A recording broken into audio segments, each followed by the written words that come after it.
அன்பார்ந்த பெரியவர்களே, தாய்மார்களே, மதிப்பு மிகுந்த வாக்காளர் பெருமக்களே, நம்முடைய தாராபுரம் சட்டமன்ற தொகுதியில நம்முடைய அன்பக்கா சத்யபாமா அவர்களுக்கு பிரச்சாரத்துக்கு வர வேண்டும் என்று சொல்லிவிட்டு வெற்றி விழா கூட்டத்தை நடத்துறீங்கன்னா எப்படி? வெற்றி விழா கூட்டத்தை நடத்தினா எப்படி? அருமை சொந்தங்களை அனைத்து இடங்களிலும் நம்முடைய சொந்தங்கள் கொண்டிருக்கிறார்கள். முன்னாடி இருக்கிறோட பின்னாடி அவ்வளவு பேர் இருக்கிற அருமை சொந்தங்கள் எல்லாம். அருமை சொந்தங்களை ஒரு பெரிய வரலாற்று சிறப்புமிக்க ஒரு பேரெழுச்சியை நீங்கள் அழைத்துக் கொண்டிருக்கின்றீர்கள். அனைத்து இந்திய அண்ணா திராவிட முன்னேற்ற கழகம் தலைமையிலான தேசிய ஜனநாயக கூட்டணி தமிழகத்தில் மக்களுடைய அன்பையெல்லாம் பெற்று ஏப்ரல் 23ஆம் தேதி நீங்க எல்லாம் வாக்குப்பட்டியல இந்த முறை தாராபுரத்தில் இரட்டை இலை கிட்டாக வாய்ப்பளிக்க போறோம். மே 4க்கு பிறகு தமிழகத்தினுடைய முதலமைச்சராக நம்முடைய அண்ணன் எடப்பாடி பழனிசாமி அவர்கள் பொறுப்பேற்கின்றார்கள். அதுவும் கூட நமக்கு தெரியும். அதை சொன்னங்களே கடந்த 15 நாட்களாக ஊட்டியிலிருந்து ஆரம்பித்து சென்னை வரை, குமரியிலிருந்து ஆரம்பித்து விழுப்புரம் வரை அனைத்து மக்களும் கூட ஒரே ஒரு செய்தியை தான் சொல்லி அனுப்புகின்றார்கள். ஐயா, நமக்கு மாற்றம் வேண்டும், மாற்றம் வேண்டும். நன்றிக்கா, நன்றிக்கா, நன்றிக்கா, நன்றிக்கா. நமக்கு மாற்றம் வேண்டும், மாற்றம் வேண்டும், மாற்றம் வேண்டும். திராவிட முன்னேற்ற கழகத்தினுடைய ஆட்சி தூக்கி எய்யப்பட வேண்டும் என்பதை உறுதியாக இருக்கின்றார்கள். அப்படியே முன்னாடி வாங்க, தங்கச்சி அப்படியே முன்னாடி வாங்க, அந்த பேனா முன்னாடி வாங்க, அப்படியே முன்னாடி பொறுமையா வாங்க, கைது போட்டார். அருமை சொந்தங்கள, இன்னைக்கு நிச்சயமாக ஒரு பெரிய அலை நம்முடைய தேசிய ஜனநாயக கூட்டணிக்காக அண்ணன் எடப்பாடி பழனிசாமி அவர்களுக்காக உறுதியாக அனைத்திடத்திலும் கூட நாம் பார்த்துக் கொண்டிருக்கின்றோம். அருமை சொந்தங்களே, நாம் செய்ய வேண்டியதெல்லாம் ஒன்றே ஒன்று மட்டும்தான். உங்களுக்கு இருக்கக்கூடிய கவலைகள் எல்லாம், எதிர்பார்ப்புகள் எல்லாம், தமிழகத்திலே 5 ஆண்டு காலமாக மிக மோசமாக இருக்கக்கூடிய சட்ட ஒழுங்கினால எத்தனையோ மகளிருக்கு மனதிலே ஒரு பெரிய பயம் வந்திருக்கிறது. கடந்த 5 ஆண்டு காலத்தில் பாருங்க, சகோதரர்களுக்கு எதிரான பாலியல் வன்கொடுமை கடந்த 5 ஆண்டு காலத்தில் எந்த அளவுக்கு உயர்ந்திருக்கிறது என்று பாருங்கள்.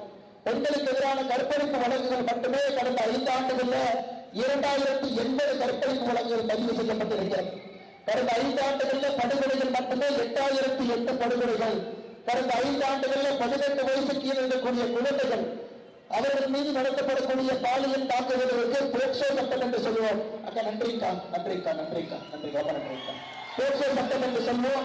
தமிழகத்திலே 39,900 வழக்குகள் போக்சோ வழக்குகள் பதிவாகி இருக்கிறது. ஐயா, எந்த குறியீடை வைத்து பார்த்தாலும் கூட தமிழகத்திலே சட்டம் ஒழுங்கு மிக மோசமாக இருக்கிறது என்று எல்லா குறியீட்டிலும் தெரியும். ஐயா, ஸ்டாலின் ஐயா என்ன பண்ணிட்டு இருக்கிறாருங்க? 5 வருஷமா ஒரே வேலையை தான் செய்யறாரு. அவர் ஒரு பொம்மை, அவருக்கு கீ கொடுத்தீங்கன்னா அந்த பொம்மை வேலை செய்யும். ஐயா, காலையில 6 மணிக்கு ஸ்டாலின் ஐயா கீ கொடுத்தீங்கன்னா 10 மணி வரைக்கும் டெல்லி டெல்லி டெல்லி பார். 10 மணிக்கு மறுபடியும் கீ கொடுத்தீங்கன்னா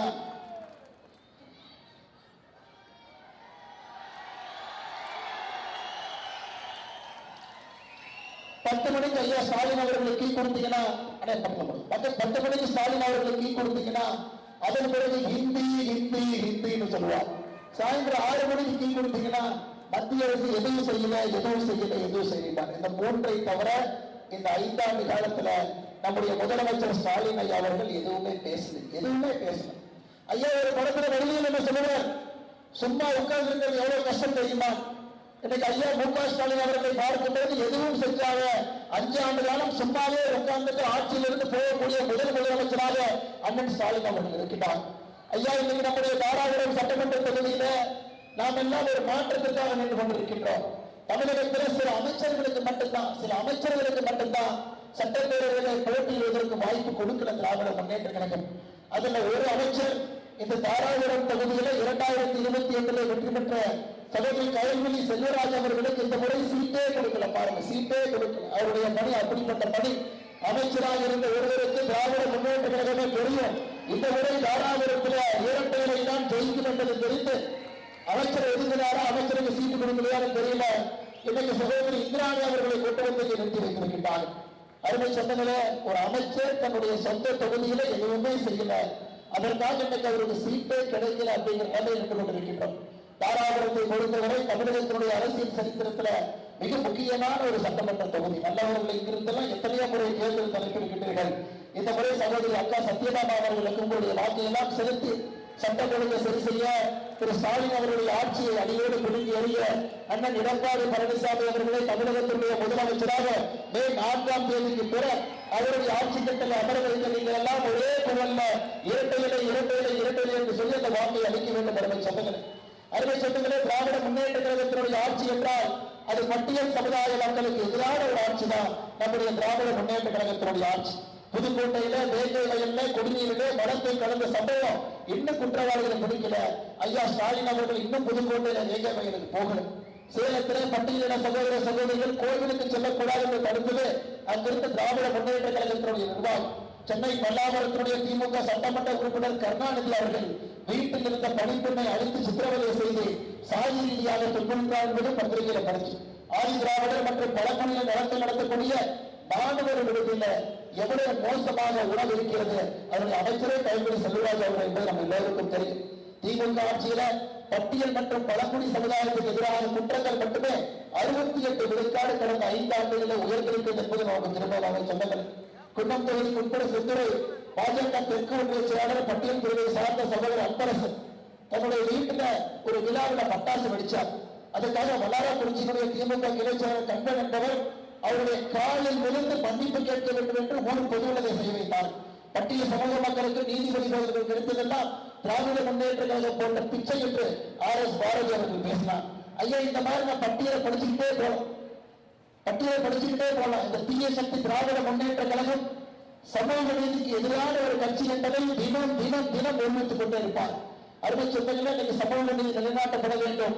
எல்லா மக்களும் சந்தோஷமாக ஒன்றாக இருக்க வேண்டும். அதற்கெல்லாம் நம்முடைய மத்தியில் ஆட்சியில் இருக்கக்கூடிய பாரத பிரதமர் நரேந்திர மோடியுடைய ஆட்சியில் நடந்து கொண்டிருக்கிறது. அதே போல தமிழகத்திலும் ஆட்சி மாற்றம் ஏற்பட்டு அண்ணன் எடப்பாடி பழனிசாமி அவர்கள் வரும். அருமை சகோதரிகளே, தாய்மார்களே, பெரியவர்களே, தாய்மார்கள் நம்முடைய வண்டிக்கு பின்னாடி நின்று இருக்கிறார். அருமை சொந்தங்களே, உங்களுக்கு தெரியும், பாராளுமன்றத்தில் நேற்று நம்முடைய பாரத பிரதமர் நரேந்திர மோடி அவர்கள் 131வது அரசியல் திருத்த சட்டத்தை கொண்டு வந்திருக்கிறார். அதனுடைய நோக்கம் என்னங்க? நம்முடைய சகோதரிகளுக்கு 33% இடஒதுக்கீடு பாராளுமன்றத்தில் கொடுக்கணும். 1/3 சகோதரி எப்படி இன்னைக்கு சகோதரி சத்யபாமா அவர்களுக்கு நின்று கொண்டிருக்கிறார்களோ அதுபோல இன்னும் பல தாய்மார்கள் சகோதரி பாராளுமன்றத்திற்கு சட்டமன்றத்திற்கும் குரலாக செல்ல வேண்டும் என்பதற்காக இன்னைக்கு பெண்களுக்கு 33% இடஒதுக்கீடு நேற்று நம்முடைய என்டிஏ ஆட்சி பாராளுமன்றத்தில் மசோதாவை கொண்டு வந்திருக்கின்றோம். இன்னைக்கு சாயந்தரம் 4 மணிக்கு ஓட்டு போடணுங்க. பார்லிமெண்ட்டுக்கு எம்பி எல்லாம் இன்னைக்கு 4 மணிக்கு ஓட்டு போட்டு இந்த மசோதாவை சட்டமாக மாற்றணும். ஆனா எனக்கு சந்தேகமா இருக்குதுங்க, திராவிட முன்னேற்ற கழகத்தினுடைய எம்பிக்கள் ஓட்டு போடுவாங்க. எனக்கு சந்தேகமா இருக்கு. காரணம், திமுகவை பொறுத்தவரை ஒரு கனிமொழி கருணாநிதி ஜெயிக்கணும், ஒரு தமிழச்சி தங்கபாண்டியன் ஜெயிக்கணும், ஒரு கீதா ஜீவன் ஜெயிக்கணும்னு நினைக்கிறாங்களே தவிர ஒரு புழுதிக்காட்டுல முதல் தலைமுறை விவசாய குடும்பத்தில் பிறந்து எந்த அரசியல் பின்புலமும் இல்லாமல் வரக்கூடிய சகோதரிகள் ஜெயிக்க வேண்டும் என்பதற்காகத்தான் பாரத பிரதமர் நரேந்திர மோடி அவர்கள் 33வது இடஒதுக்கீடு மசோதாவை கொண்டு வந்திருக்கிறார்கள். அருமை சொந்தங்களே, இன்னைக்கு நீங்க பாருங்க, இன்னைக்கு நாம் இந்தியா முழுவதுமே இந்த இடஒதுக்கீடு மசோதாவை கொண்டு வரும் பொழுது பாராளுமன்றத்தினுடைய எண்ணிக்கையும் கூட நாம் உயர்த்துகின்றோம். அருமை சொந்தங்களே, 543 பாராளுமன்ற உறுப்பினர்கள் இருக்கக்கூடிய அங்கிள் பேசி முடிச்சு கொண்டு பேசுறேன். 543 பாராளுமன்ற உறுப்பினர்கள் இருக்கக்கூடிய நம்முடைய பாராளுமன்றத்தில் இன்னைக்கு 543 816 எம்பிக்களுடைய எண்ணிக்கை உயர்த்திருக்கின்றோம். அருமை சொந்தங்களே, அதுல நம்முடைய தமிழகத்தினுடைய எம்பிக்களுடைய எண்ணிக்கை 39 59 உயர்த்துகின்றோம். 50% உயர்த்துகின்றோம். கேரளாவில் 20 கர்நாடகா 28 42, தெலுங்கானா 17 26, ஆந்திரா 25 38. ஐயா, தென்னிந்தியாவில் இருக்கக்கூடிய எல்லா மாநிலக்கும் அங்க இருக்கக்கூடிய பாராளுமன்ற உறுப்பினர்கள் 50% நாம் உயர்த்திருக்கின்றோம். ஸ்டாலின் ஐயாவுக்கு என்ன பிரச்சனைங்க? நேற்று காலையிலிருந்து பிபி அதிகமா வந்து பேசுற மாதிரி கொஞ்சிக்கிட்டே இருக்கிறார். காலையில் 6 மணிலிருந்து கருச்சட்டை போடுற மசோதாவை கொடுக்கிற எதுக்கு ஐயா? 50% உயர்த்தி இருக்கின்றோம். இந்தியா முழுவதும் 50% உயர்த்தி இருக்கின்றோம். தமிழ்நாட்டினுடைய பாராளுமன்ற உறுப்பினர்கள் 39 59 உயர்ந்திருக்கிறது. 59 அம்மா 20 பேர் 2029 பாராளுமன்ற தேர்தலில் 2029 பாராளுமன்ற தேர்தலில் தமிழகத்திலிருந்து உறுதியாக குறைந்தபட்சம் 20 மகளிர் நம்முடைய பாராளுமன்ற உறுப்பினராக சென்றிருக்கிறார். என்னையா பிரச்சனை உங்களுக்கு? திராவிட முன்னேற்ற கழகத்தினுடைய கட்சிக்கு என்ன பிரச்சனை? எதற்கு சகோதரிகளுக்கு எதிராக இருக்கிறீங்க? பாரத பிரதமர் நரேந்திர மோடி அவர்கள் இந்த சட்டத்தை கொண்டு வந்து 1996 நிறைவேற்ற முடியாத ஒரு சட்டத்தை பிரதமர் அவர்கள் கொண்டு வந்திருக்கிறார். இதிலிருந்து நம்முடைய பொதுமக்கள் நீங்கள் புரிந்து கொள்ள வேண்டும். திராவிட முன்னேற்ற கழகம் சகோதரிகளுக்கு தாய்மார்களுக்கு எதிரான ஒரு கட்சியாக எப்படி இருக்குது நீங்க புரிஞ்சுக்கணும் ஐயா. ஐயா இந்த கீ கொடுத்த பொம்மை கிளம்பிருச்சுன்னா தஞ்சாவூர் தலையாட்டி பொம்மை பின்னாடியே வரும். அது யாருன்னு உங்களுக்கு தெரியும், உதயநிதி ஸ்டாலின். ஐயா உதயநிதி ஸ்டாலினுடைய தகுதி என்னங்க ஐயா? இருக்கக்கூடிய எல்லாருக்குமே தகுதி இருக்கு. கூலி தொழிலாளியாக இருந்தாலும் நமக்கு தகுதி இருக்கு ஐயா. நம்ம ஒரு கடையில வேலை பார்த்தாலும் தகுதி இருக்கு, விவசாயம் இருந்தாலும் தகுதி இருக்கு. ஆனா தகுதியே இல்லாம தமிழ்நாட்டில் துணை முதலமைச்சராக இருக்கக்கூடிய உதயநிதி ஸ்டாலின் நமக்கு அரசியல் பாடத்தை எடுத்துக் கொண்டிருக்கின்றார். அண்ணன் எடப்பாடி பழனிசாமி அவர்களை பற்றி தினமும் தப்பா பேசுறது மட்டுமே காலையில் இருந்து இரவு வரை உதயநிதி ஸ்டாலினுடைய வேலை. அதனால்தான் நான் அன்போடு சொல்ல கடமைப்பட்டிருக்கின்றேன். சகோதரர் உதயநிதி ஸ்டாலின் அவர்களே, அண்ணன் எடப்பாடி பழனிசாமி அவர்கள் சட்டமன்ற உறுப்பினராக முதல் சட்டமன்ற உறுப்பினராக இருந்த பொழுது நீங்க டைப்பர் போட்டிருந்தீங்க மறந்துடாது. அதனால மைக் இருக்கு, மக்கள் இருக்கிறாங்கன்னா பேச்சிலே ஒரு கண்ணியமும் பேச்சிலே ஒரு கண்ணியம் இருக்க வேண்டும். தமிழகத்துடைய சகோதரிகள் எந்த அரசியல் தலைவர்கள் கண்ணியம் இல்லாத பேச்ச யார் சொன்னாலும் கூட ஏற்றுக்கொள்ள மாட்டார்கள் என்பதை நாம் புரிந்து கொள்ள வேண்டும். அருமை சொந்தங்களே, அருமை சொந்தங்களே, இது மட்டும் இல்லைங்க, இன்னும் நீங்க பாருங்க, நம்முடைய தமிழகத்தை பொறுத்தவரை திராவிட முன்னேற்ற கழகத்தினுடைய ஆட்சி காலத்துல நாங்க ஆட்சிக்கு வந்தால் 3,50,000 பேருக்கு அரசு வேலை கொடுப்போம். 3,50,000 பேருக்கு அரசு வேலை. அரசு வேலை யாரு கொடுத்தாங்க? உதயநிதி ஸ்டாலினுக்கு அரசு வேலை கொடுத்தாங்க. துணை முதலமைச்சர், அரசு சம்பளம் மாசம் 1,25,000. உங்களுக்குள்ள அரசு வேலை கொடுத்துருக்கீங்க எல்லாம் மந்திரி. செந்தில் பாலாஜி 471 நாள் சிறைக்கு போனார். 471 நாள் ஐயா, 471 நாளும் அமைச்சராக இருந்தார். சிறையில ஒரு நாளும் அமைச்சராக தான் இருந்தார். அமைச்சருக்கான சம்பளம் அவருக்கு வந்துகிட்டு இருந்தது. அமைச்சருக்கான வீடு சென்னையில் இருந்தது. அமைச்சருக்கான வண்டி வாகன போக்குவரத்து வசதி அவருக்கு இருந்துச்சு. தமிழகத்திலே 3,00,000 பேருக்கு 3,50,000 பேருக்கு அரசு வேலை கொடுப்போம் என்று சொல்லி மொத்தமா நீங்க அரசு வேலை கொடுத்ததே 94,000 பேர். கடந்த 5 ஆண்டுகளில் தமிழகத்திலே அரசு வேலை சகோதரிகள் இருக்கிறீங்க, அரசு வேலை கிடைத்ததே 94,000 பேர். ஒரு திமுக சொன்னா அண்ணன் 94,000 பேருக்கு கொடுத்திருக்கோம். நான் கேட்ட தம்பி ரிட்டையர் ஆனவங்க எத்தனை பேர் தெரியுமா? 5 வருஷத்துல 1,05,000 பேர். ரிட்டையர் ஆன இடத்தை கூட நிரப்ப முடியாத ஒரு அரசு. ஐயா 100 பேர் ரிட்டையர் ஆனா 100 பேருக்கு போடும். 1,05,000 பேர் ரிட்டையர் ஆன 94,000 பேருக்கு அரசு வேலை கொடுத்தாங்கன்னா எவ்வளவு கையாளாகாத ஒரு அரசாக திராவிட முன்னேற்ற கழகத்தினுடைய அரசு இருக்க வேண்டும் என்பதை நீங்கள் உணர்ந்து கொள்ளுங்கள். நடப்பை சொன்னாங்க ஐயா ஸ்டாலின் அவர்கள் இன்னைக்கு அப்படியே நன்றி.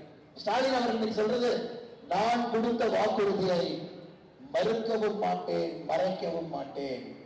ஐயா கொஞ்சம் நிறைவேற்றுன்னு தான் நாங்க கேட்கிறோம். நீங்க கொடுத்த வாக்குறுதியை மறக்கல, நீங்க கொடுத்த வாக்குறுதியை மறுக்கல. 511 தேர்தல் வாக்குறுதி கொடுத்து விட்டு அதுல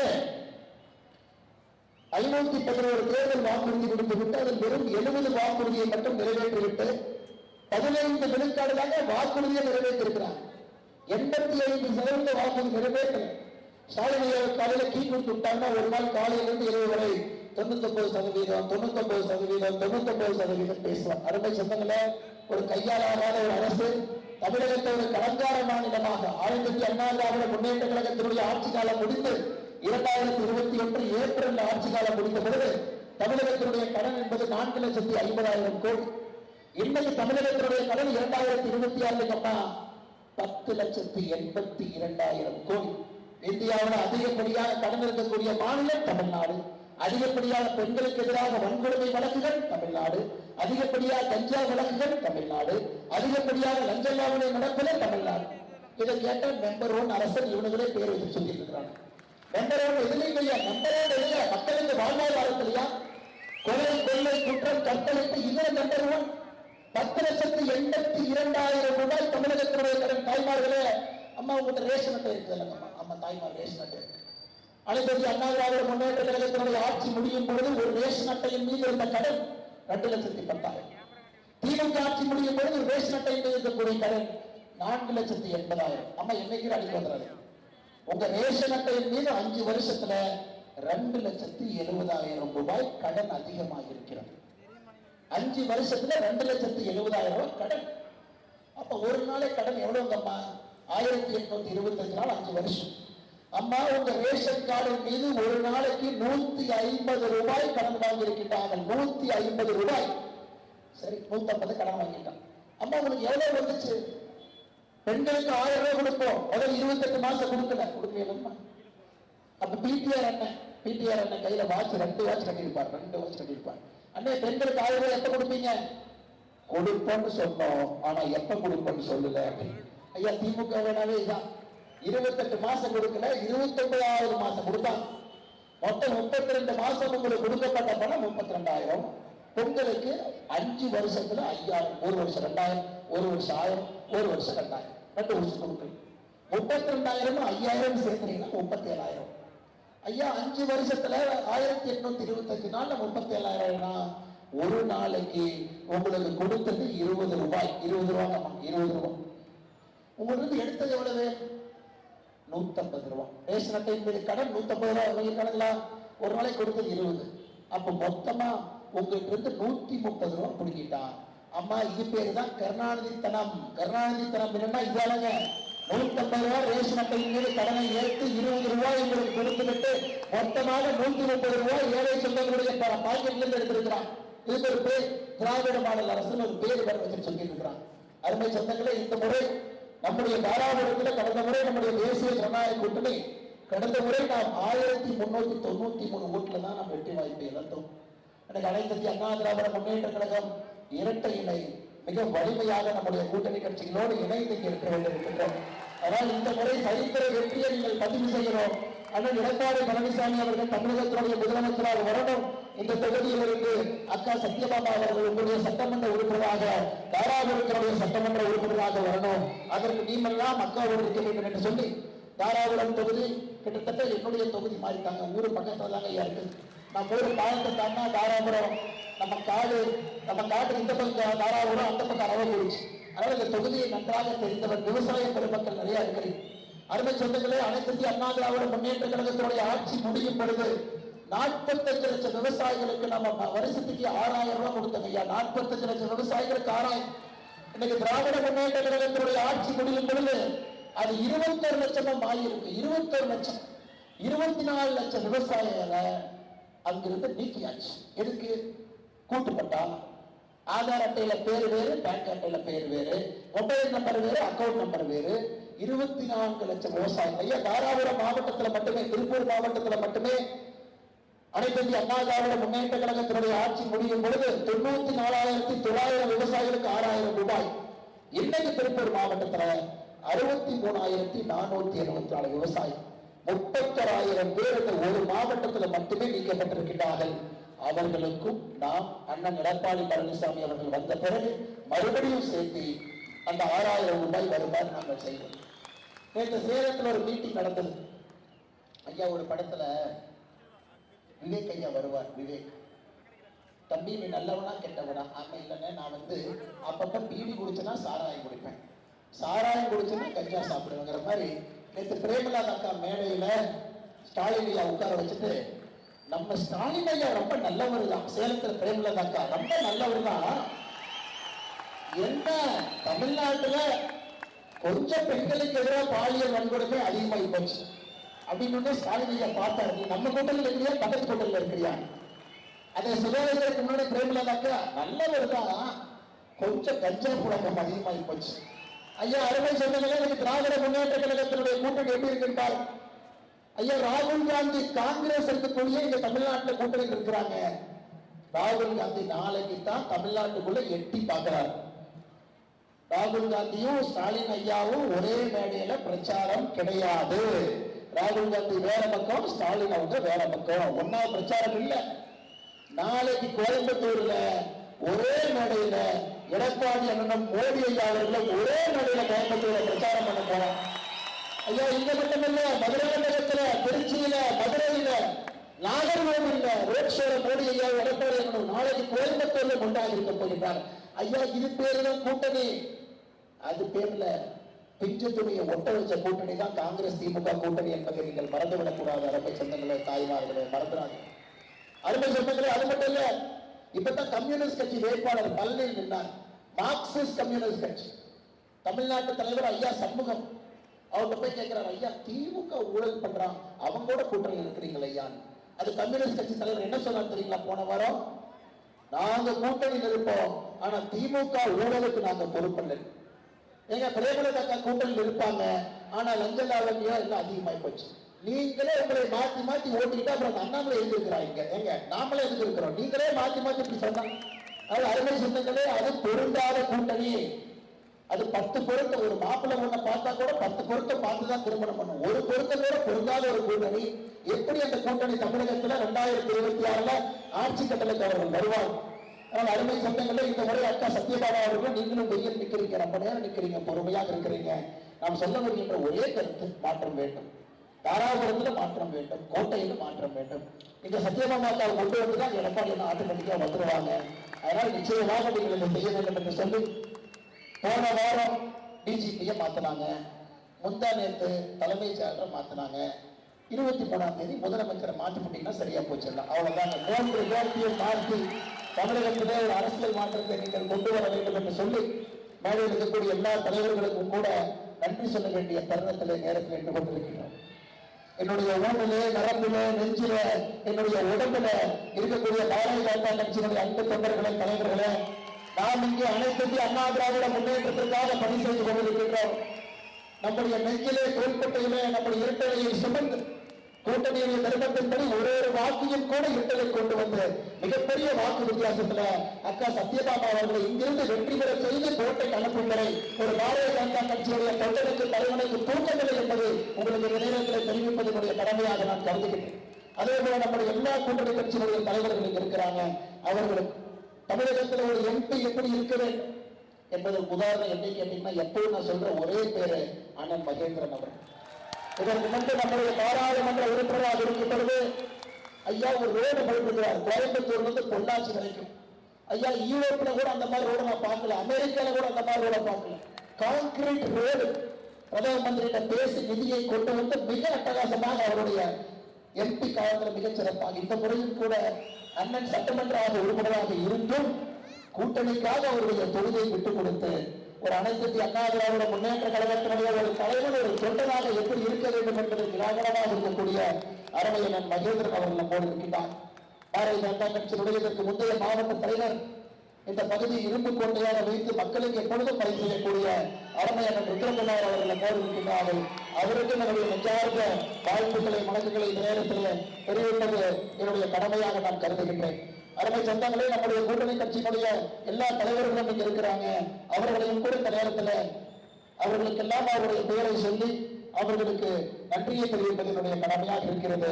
இன்னைக்கு நம்முடைய அனைத்து இந்திய அண்ணா திராவிட முன்னேற்ற கழகத்தினுடைய மேடையின் மேல் இருக்கக்கூடிய நம்முடைய தலைவர்கள், தொண்டர்கள்,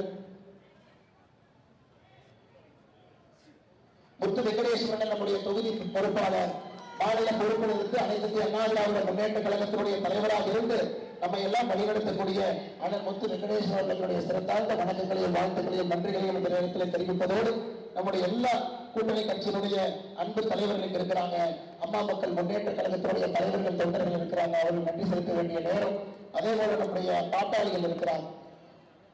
முத்து வெங்கடேஸ்வரன் மாநில அம்மா பேரவையுடைய துணை செயலாளர் அவர்கள், அனைத்து இந்திய அண்ணா திராவிட முன்னேற்ற கழகத்தினுடைய மாவட்ட செயலாளர், முன்னாள் பாராளுமன்ற உறுப்பினர், சட்டமன்ற உறுப்பினர் மகேந்திரன் அவர்கள், சின்னப்பன் என்கின்ற பழனிசாமி என்ற மாவட்ட பொருளாளர், அவைத்தலைவர் காமராஜ் அவர்கள், ஆற்றல் மிகுந்த அனைத்து இந்திய அண்ணா திராவிட முன்னேற்ற கழக ஒன்றிய தலைவர்கள் ராஜேந்திரன், செந்தில்குமார், சோமசுந்தரம், பாலகுமாரன், ரமேஷ்குமார், செல்லகுமார், ராஜேந்திரன், செல்லகுமாரன் அவர்கள், பாரதிய ஜனதா கட்சியுடைய ஆற்றல் மிகுந்த மாவட்ட தலைவர் மோகனப்பிரியா சரவணன் அக்கா அவர்கள், இதற்கு முன்பு பழனி தொகுதியினுடைய பாராளுமன்ற உறுப்பினராக இருந்து மக்களுக்குரிய பெரிய சேவையை செய்திருக்கக்கூடிய அருமையில கார்வேந்தன் அவர்கள், அண்ணன் ருத்ரகுமார் அவர்கள், பொதுச்செயலாளர் சுகுமார் அவர்கள், மீனாட்சி கோவிந்தசாமி அவர்கள், கருப்சாமி அவர்கள், அதே போல நம்முடைய ஓபிசியினுடைய மாநில செயலர் ரமேஷ் அவர்கள், யோகேஸ்வரன், இளைஞரணியினுடைய மாநில துணைத் தலைவர் அவர்கள், செல்வி கார்த்திக் அவர்கள், ஒன்றிய தலைவர்கள் செல்வராஜ், குழந்தைகள், ரங்கநாயகி, அதே போல இங்க இருக்கக்கூடிய சந்திரசேகர் கந்தசாமி வெங்கடாச்சலம் அவர்கள், தமிழ் மாநில காங்கிரஸ் மாவட்ட தலைவர் அருமையன் காளிதாஸ் அவர்கள், பாட்டாளி மக்கள் கட்சியினுடைய மாவட்ட தலைவர் ரவிச்சந்திரன் அவர்கள், அம்மா மக்கள் முன்னேற்ற கழகத்துடைய வழக்கறிஞர் பிரிவு மாநில இணைச் செயலர்